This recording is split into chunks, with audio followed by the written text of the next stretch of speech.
Empresário Paulo Otávio, essa semana a Câmara Legislativa aprovou um projeto, uma proposta que aparentemente distorce algumas coisas do plano piloto e adjacências.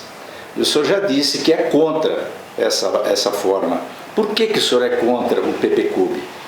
Bom, primeiro, por amor a Brasília.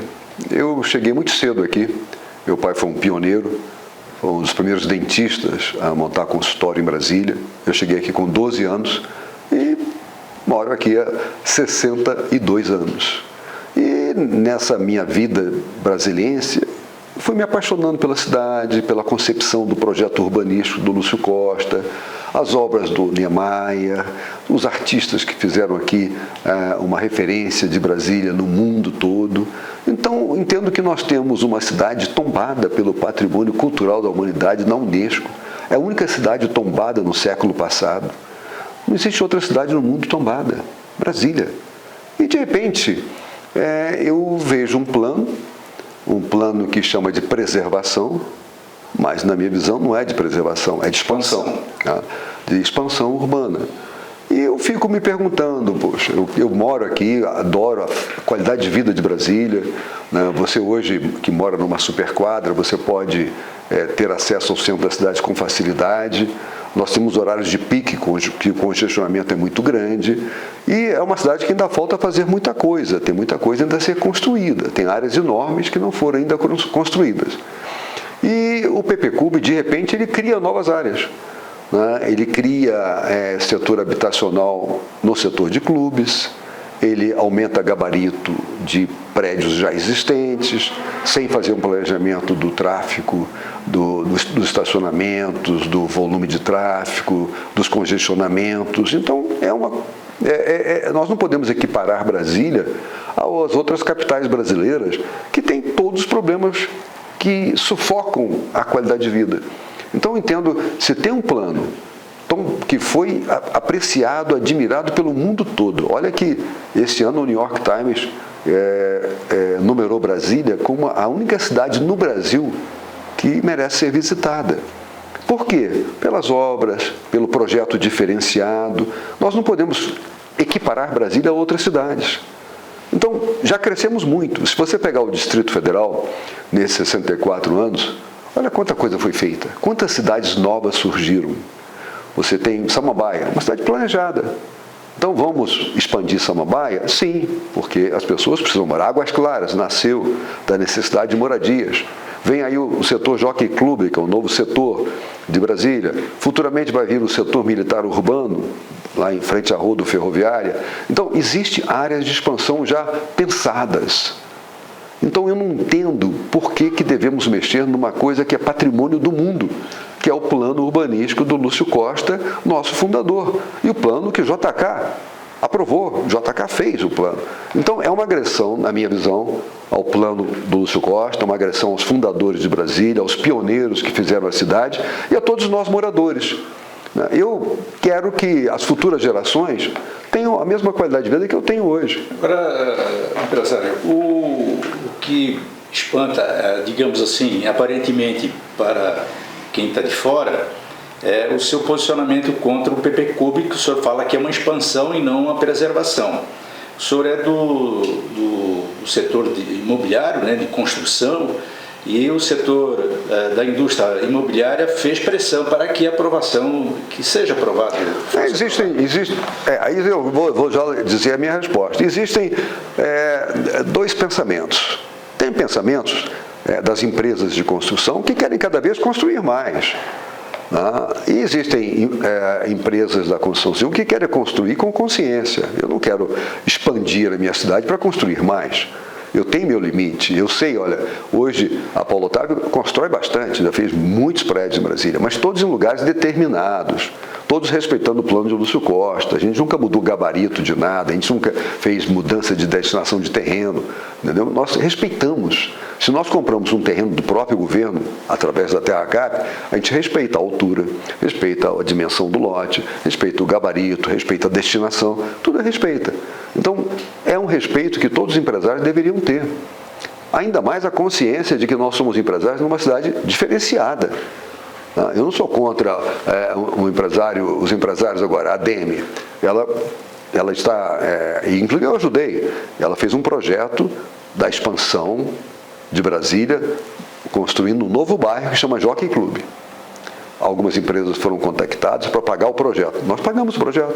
Eu acho que é interessante expandir para o Jockey Club, criar um novo bairro organizado, planejado, respeitado, de acordo com os limites possíveis, pronto, para abrigar as pessoas que estão hoje precisando de moradia. Totalmente a favor.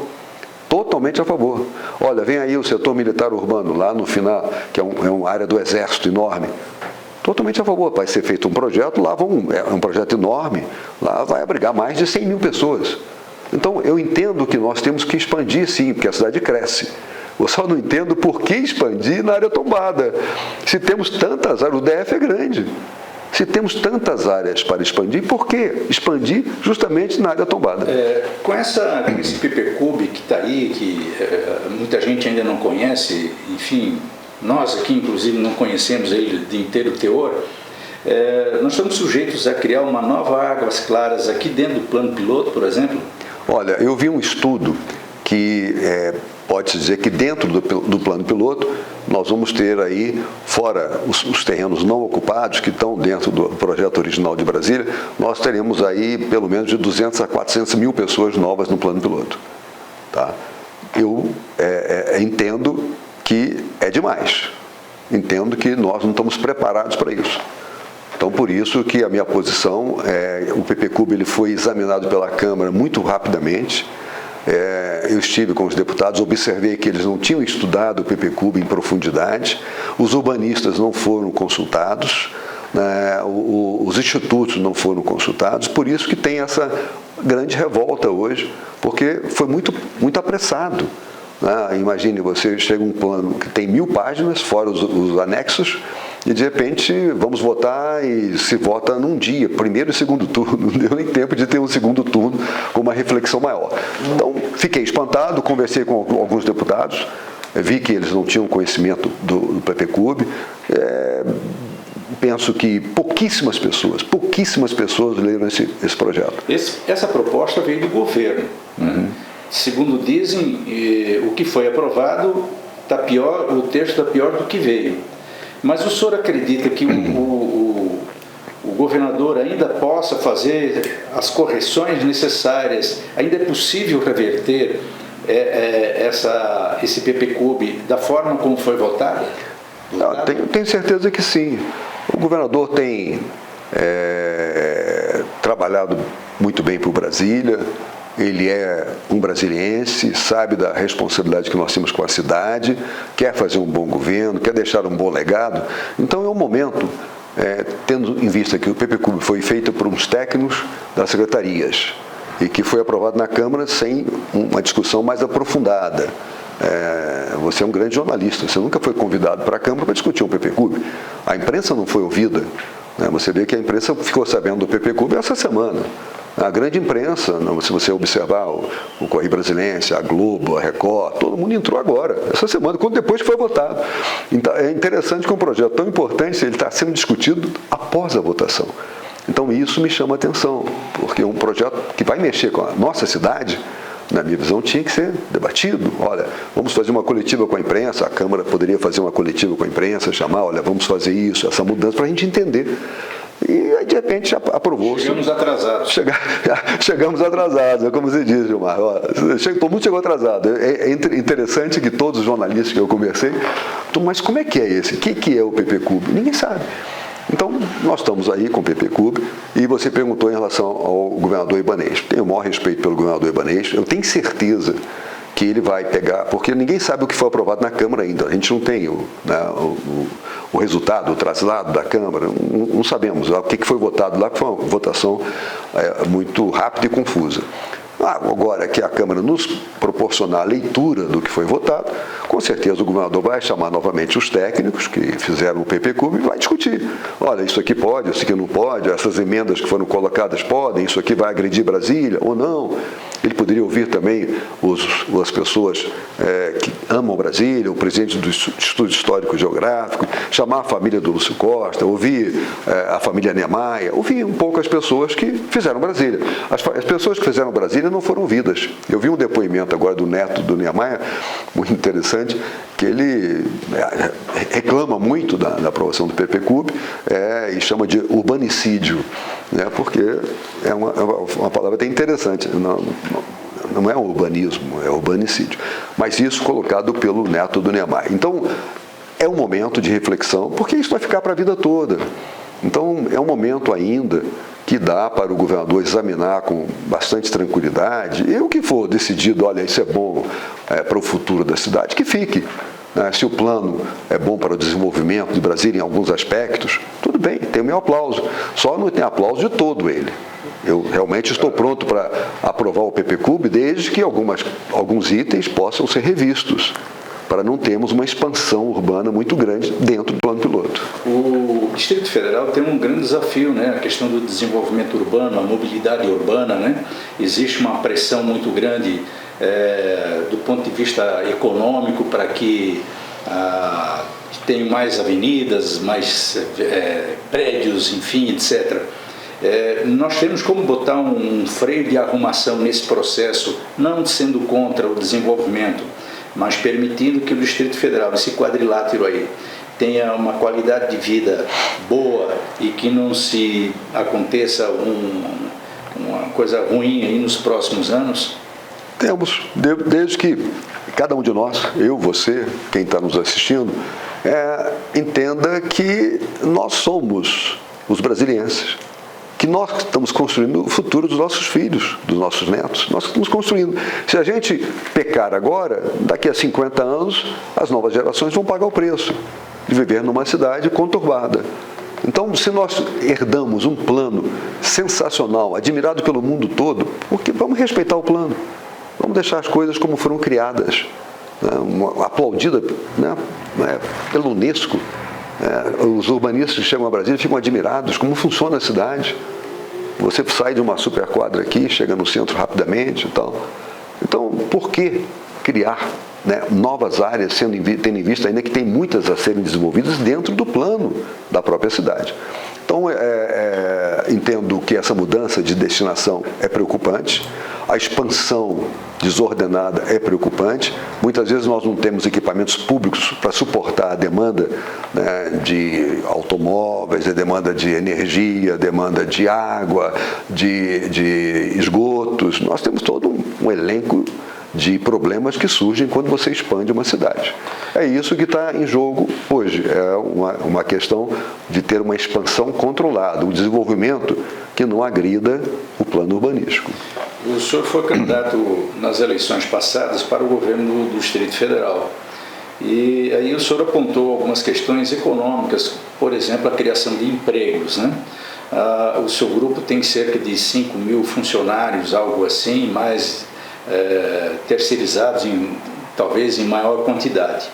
Afinal de contas, o que pode ser feito aí para o Distrito Federal nessa questão da geração de emprego? Porque tem a questão de tecnologia, né? A questão do trabalhador mais qualificado, enfim. O senhor recentemente mencionou de que na construção civil, a indústria da construção civil ainda está muito atrasada do ponto de vista tecnológico. É preciso usar novas tecnologias, inclusive a inteligência artificial. Afinal de contas, nós estamos preparados para esses grandes desafios aí? Bom, primeiro, geração de empregos. Você tem ideia, Gilmar, nós já assinamos 52 mil carteiras de trabalho. Ninguém em Brasília assinou tantas carteiras de trabalho como a Paulo Otávio. São 52 mil pessoas. Que, logicamente, com o passar do tempo, pessoas que passaram, pessoas que entraram na empresa, saíram, foram aqui. Eu tenho muitos jovens que trabalharam comigo e hoje são empreendedores, estão em outros negócios. Então, nós somos uma escola de busca da eficiência empresarial. Então, nós temos aqui alguns paradigmas dentro da Paulo Otávio muito sérios, né? A responsabilidade, a credibilidade, o compromisso com o cliente. Isso todas as pessoas que trabalham comigo aprendem isso. Então, a gente respeita o cliente, respeita a Brasília e só investimos em Brasília, deixar bem claro. A Paulo Otávio já foi convidada para investir em Tocantins, em Goiás, em Minas Gerais. Nós só investimos no Distrito Federal. Por isso que hoje você teve conosco na coletiva que fizemos para a imprensa toda, nós anunciamos os nossos investimentos em 2024, que foi um empreendimento enorme em Samambaia, um empreendimento no Guará, um empreendimento no Parque Way e o investimento no Noroeste. São os nossos investimentos atuais. Nós pontuamos, são empreendimentos grandes, empreendimentos importantes, todos legalizados, todos bem arrumados e tal.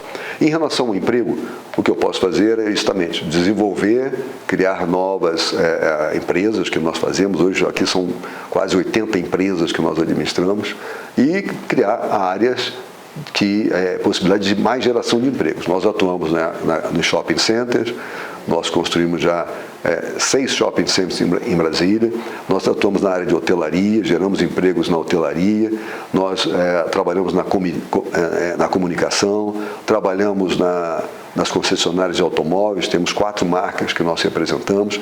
Então, nós estamos abrindo horizontes e investindo na cidade. Então, convites eu recebo para investir em Tocantins, mas eu prefiro ficar só no DF. Então, todo o nosso investimento estão dentro do DF. No Grupo Paulo Otávio, o senhor mencionou que tem pelo menos 80 empresas de diferentes atividades econômicas. É uma empresa familiar, né? Ninguém vive para sempre. O senhor tem 3 filhos que estão dentro do grupo. Essa questão da sucessão dentro da empresa, ela já está sendo encarada, porque isso existe, é um trauma, talvez em algumas empresas já aconteceu isso, e muitas não se organizaram, enfim, como é que está se tratando isso dentro do grupo? Olha, eu tenho uma meta aqui muito interessante. Nós já fizemos, acho que 700 e tantos empreendimentos. E as pessoas me perguntam quando é que eu vou aposentar. Eu digo sempre, olha, eu vou me aposentar quando nós fizermos o empreendimento número 1000.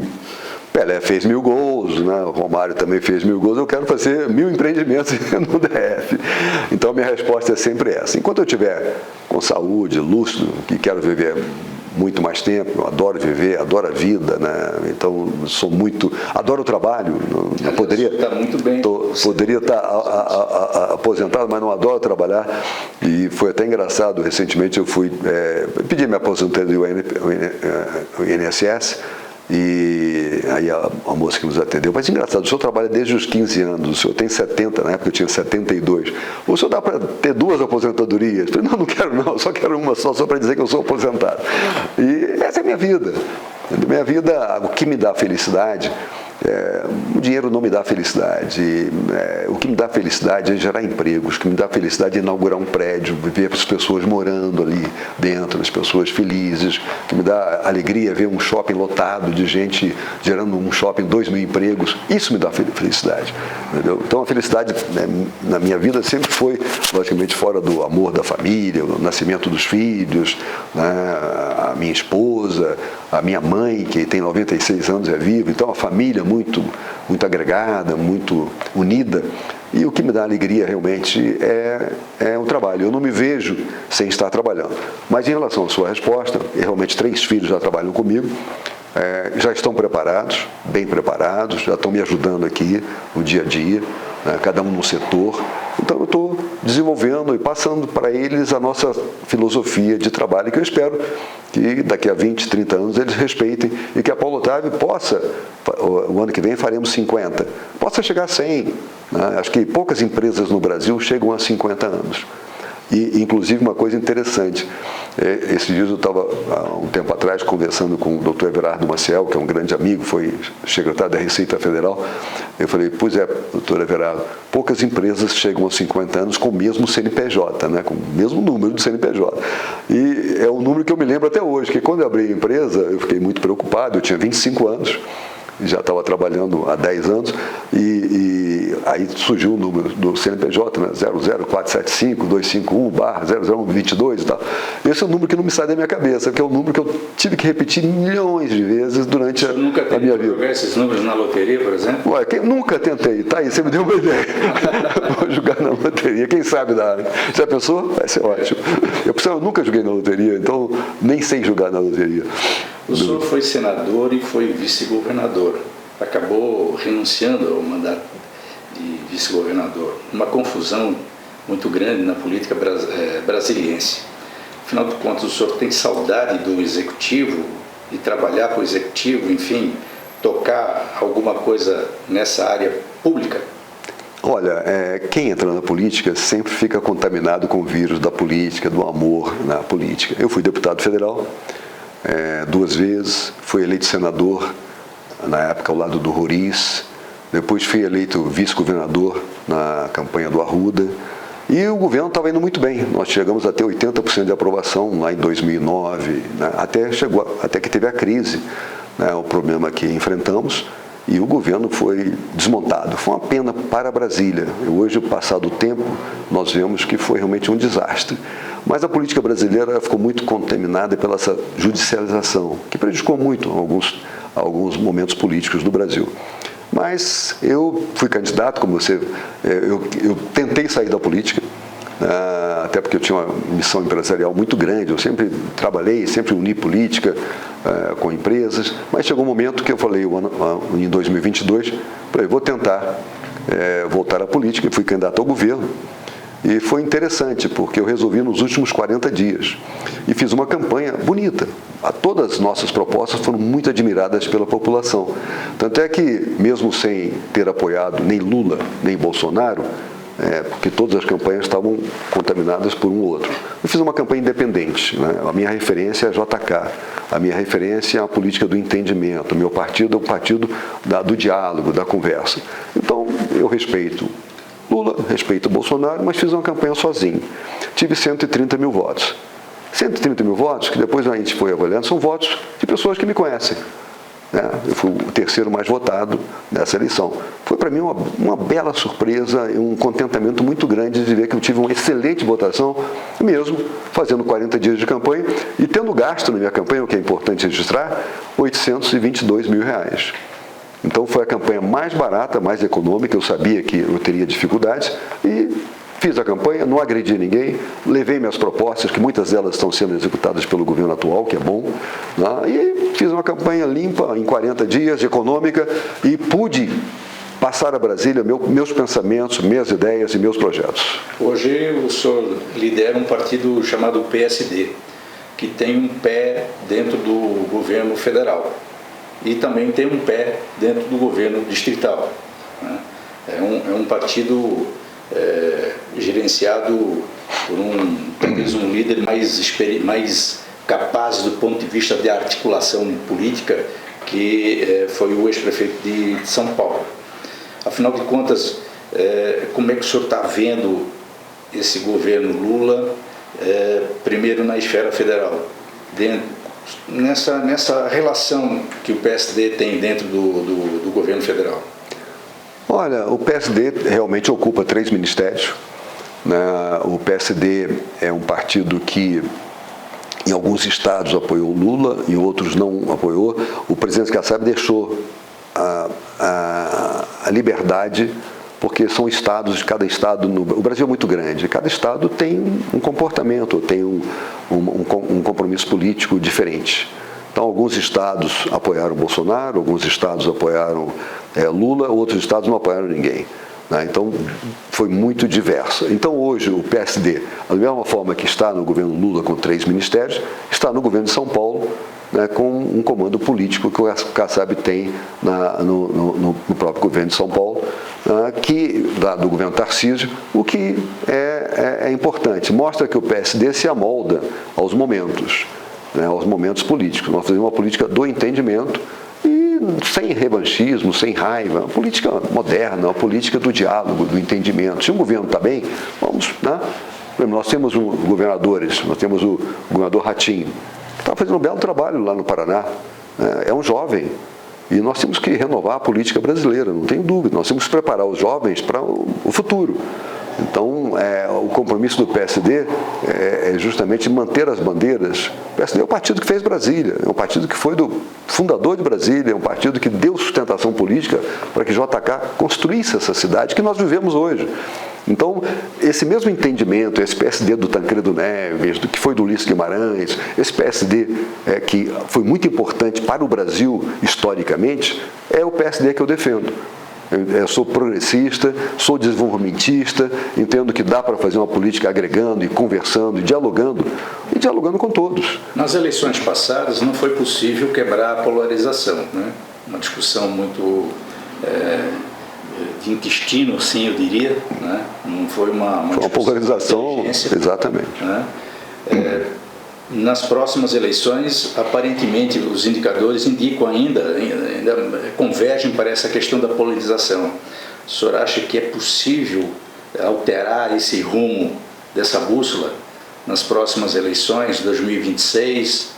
Me parece que nas eleições municipais agora, que o Distrito Federal não participa, mas ainda vai ter muita coisa dessa polarização, né? Olha, as eleições municipais serão muito importantes.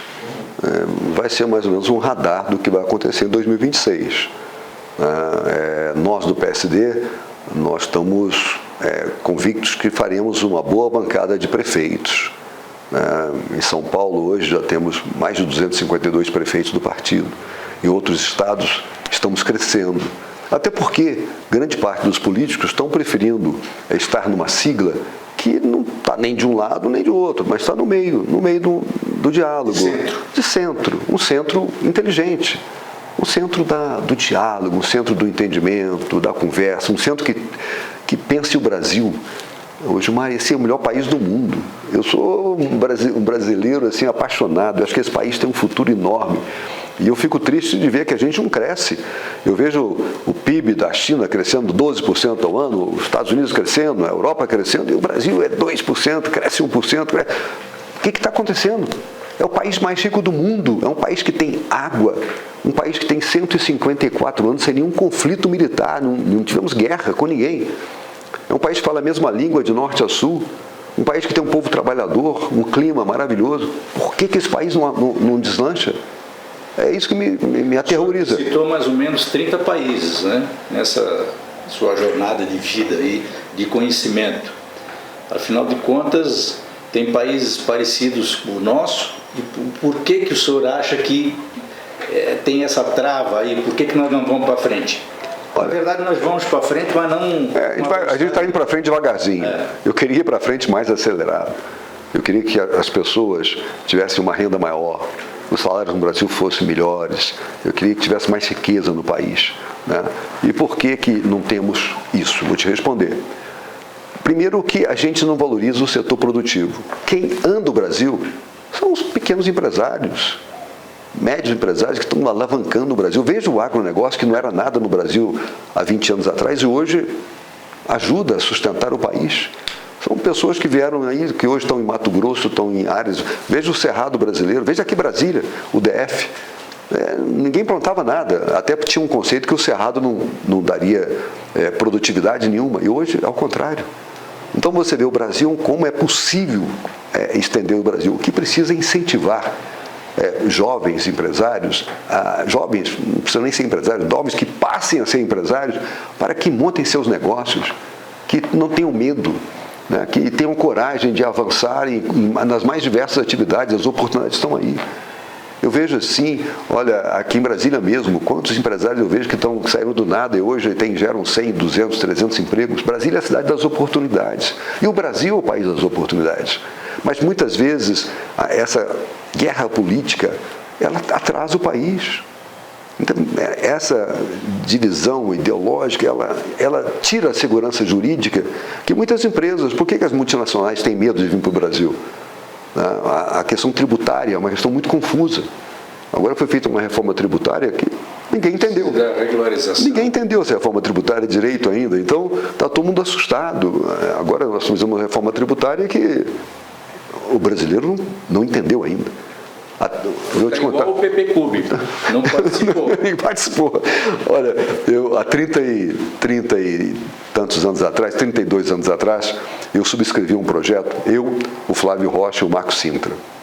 Eu era deputado federal, em 1992. E nós fizemos um projeto da simplificação tributária através do imposto sobre transações financeiras. O que seria o imposto? Cada cheque que você emitiria na época, cada pagamento teria um imposto e você não precisava ficar, né, preocupado e guardando papel o resto da vida, né, o que acontece hoje. Então seria uma simplificação tributária. O tempo passou, o Brasil tem o sistema financeiro mais moderno do mundo. Você vê o Pix, é um sucesso. Hoje as pessoas todas fazem transações através do Pix rapidamente e tal. Então mostrou que o Brasil tem capacidade de ter um imposto que poderia simplificar a vida das pessoas. Então você tem uma empresa, vai pagar 2% do que você vende, 3% do que você vende, é só estabelecer a alíquota, mas pagaria na hora. Porque o problema do Brasil hoje tributário é o seguinte: metade do Brasil paga imposto, a outra metade não paga nada. O que tem de sonegação, o que tem de pessoas que não declaram imposto de renda, pessoas que estão na informalidade é muito grande. Então aí tem que se cobrar 2 vezes de quem paga. Se você tivesse um imposto que todo mundo seria obrigado a pagar, tirar o dinheiro de circulação, seria um outro momento para esse país. Daria um incentivo às pessoas que têm medo de botar um CNPJ, que a gente começou a conversar, e abrir novos negócios. Nós temos que simplificar. A reforma tributária deveria ser para simplificar. Eu acho que ela ficou complicada, porque as pessoas, por mais que a gente tente entender, e aí vamos agora passar para um momento de reavaliação, de como vai ser. Isso dá insegurança, porque você não sabe no seu negócio quanto que você vai ter que pagar de imposto. Essa insegurança jurídica que atrapalha o crescimento e desenvolvimento do Brasil. Isso atrapalha empresas que poderiam estar investindo aqui maciçamente, não investem. Atrapalha empresários brasileiros que muitas vezes estão pensando em ir para Portugal.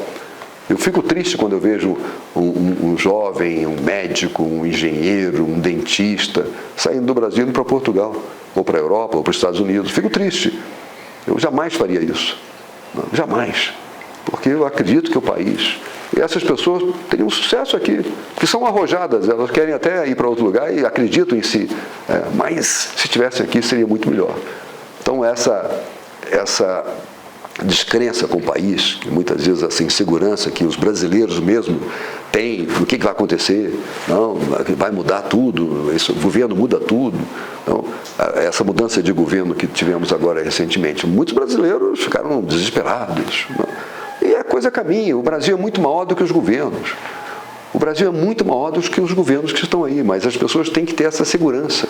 Porque não pode um governo ter uma meta, o outro ter outra meta, e isso vai mudando, né? Muda sistematicamente a concepção das pessoas.